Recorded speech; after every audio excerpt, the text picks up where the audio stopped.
హైదరాబాద్ నోవోటెల్లో కాంగ్రెస్ సమావేశం ముగిసింది. CM Revanth Reddy, deputy CM Bhatti విక్రమార్కతో పాటు రాష్ట్ర వ్యవహారాల ఇన్ఛార్జ్ దీపాదాస్ మున్షి, కేసీ వేణుగోపాల్ హాజరయ్యారు. లోక్సభ ఎన్నికలను అనుసరించాల్సిన వ్యూహం, ప్రచారంపై చర్చించారు. మిషన్ 15 పేరుతో పార్లమెంట్ ఎన్నికలకు వెళ్లాలని నిర్ణయించారు. దీంతో పాటు మల్కాజ్గిరి, చేవెళ్ల, సికింద్రాబాద్ పై ఫోకస్ పెట్టాలని డిసైడ్ అయ్యారు. మరోవైపు త్వరలోనే ఒక చేరిక ఉంటుందని ఈ సమావేశంలో కేసీ వేణుగోపాల్ వ్యాఖ్యానించారు.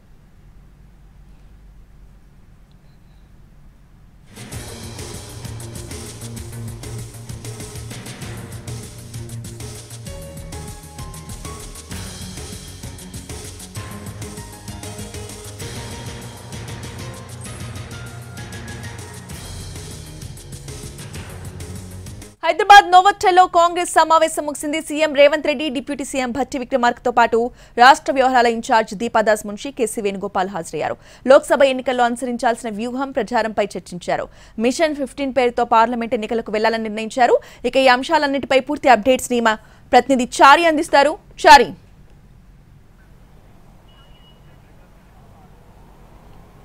కాసేపటి క్రితమే కాంగ్రెస్ నాయకుల సమావేశం ముగిసింది. ఈ సమావేశం ప్రధానంగా పార్లమెంట్ ఎన్నికల్లో కాంగ్రెస్ మెజారిటీ సీట్లు సాధించేందుకు అనుసరించాల్సినటువంటి వ్యూహము, అలాగే జాతీయ నాయకుల యొక్క సభలు, సమావేశాలకు సంబంధించినటువంటి అంశాలన్నిటి మీద కూడా చర్చ జరిగింది. అయితే ప్రధానంగా మనకు ఈరోజు జరిగినటువంటి సమావేశానికి సంబంధించినటువంటి అంశాలని కనుక పరిశీలిస్తే మిషన్ 15 అనేటువంటి టార్గెట్తో ఈ పార్లమెంట్ ఎన్నికలకి కాంగ్రెస్ పార్టీ వెళ్లాలని నిర్ణయించింది. అలాగే ఈ క్రమంలో జరుగుతున్నటువంటి పరిణామాలు కావచ్చు, అధికారంలోకి వచ్చిన తర్వాత పార్టీ స్థితిగతులు, అలాగే పార్లమెంటు నియోజకవర్గాల వారీగా పరిస్థితి ఏంటి అనే దానికి సంబంధించి సునీల్ కొనుగోలు చేసినటువంటి సర్వే రిపోర్ట్లన్నిటిని కూడా ఈ సమావేశంలో ఇన్ఛార్జీలు అభ్యర్థుల ముందు ఉంచారు. అలాగే మల్కాజ్గిరి, చేవెళ్ల, అలాగే సికింద్రాబాద్, ఈ 3 నియోజకవర్గాలకు సంబంధించి పూర్తి స్థాయిలో కసరత్తు చేయాలని, ఈ 3 నియోజకవర్గాల్లో నాయకత్వం అంతా కూడా ఫోకస్ చేయాలనేటువంటి అభిప్రాయానికి వచ్చింది. అలాగే హైదరాబాద్ని ఆనుకొని ఉన్నటువంటి మెదక్ పార్లమెంటు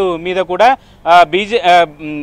కాంగ్రెస్ ఫోకస్ చేయాల్సినటువంటి అవసరం ఉంది. గతంతో పోలిస్తే కొంత పరిస్థితి మెరుగుపడింది అనేటువంటి రిపోర్టుని సునీల్ కొనుగోలు దీంట్లో స్పష్టం చేశారు. ఇక మిగతా అంశాల కనుక చూస్తే కేసీ వేణుగోపాల్ ఈ సమావేశంలో ఒక కీలకమైనటువంటి వ్యాఖ్య చేశారు.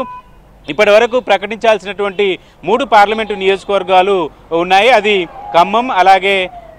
ఖమ్మం, కరీంనగర్, హైదరాబాద్, ఈ 3 పార్లమెంటు నియోజకవర్గాలకు సంబంధించినటువంటి అభ్యర్థుల ప్రకటనకు సంబంధించినటువంటి అంశం మీద పార్టీకి సంబంధించినటువంటి నాయకులు కేసీ వేణుగోపాల్ని అడిగారు. ఆ 3 నియోజకవర్గాల అభ్యర్థులను కూడా ప్రకటించాలి అని సూత్రప్రాయకంగా అడిగినటువంటి నేపథ్యంలో తొందర అవసరం లేదు, త్వరలోనే ఒక కీలకమైనటువంటి చేరికలు కూడా ఉంటాయని ఒక కామెంట్ చేసినట్టు మనకున్నటువంటి సమాచారం.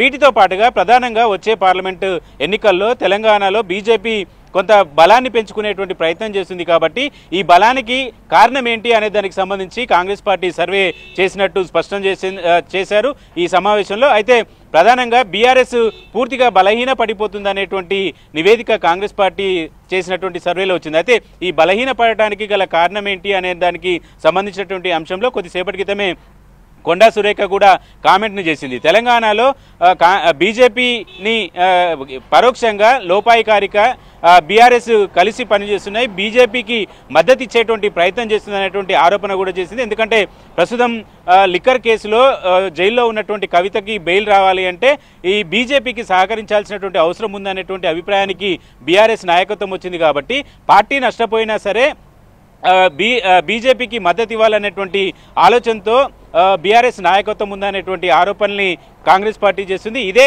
అంశాన్ని కూడా వచ్చే పార్లమెంట్ ఎన్నికల్లో బాహాటంగానే ప్రచారం చేయాలనేటువంటి అభిప్రాయంతో కాంగ్రెస్ పార్టీ నాయకత్వం ఉంది. మొత్తానికి కాంగ్రెస్ పార్టీ అగ్రనాయకులకు సంబంధించినటువంటి సభలు, సమావేశాలకు సంబంధించినటువంటి అంశాల మీద కూడా చర్చ జరిగింది.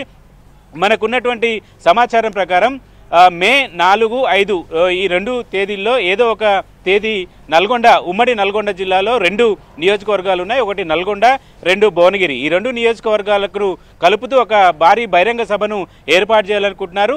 2 వేరువేరు ప్రాంతాల్లో 2 సభలకి ప్రియాంక గాంధీని పిలిచేటువంటి అవకాశం ఉంది.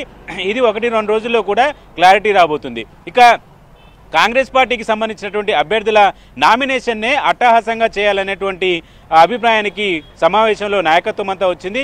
18వ తేదీన ఈ నెల 18వ తేదీన మెదక్లో నీలం మధు నామినేషన్ వేయబోతున్నారు. ఈ నామినేషన్కి భారీ ర్యాలీ చేయబోతున్నారు. సీఎం రేవంత్ రెడ్డి కూడా ఈ ర్యాలీకి హాజరు కాబోతున్నారు. నామినేషన్లకు సంబంధించినటువంటి ర్యాలీలో కూడా ముఖ్యమైనటువంటి నాయకులు ఉండేలా ప్లాన్ చేసుకుంటున్నారు.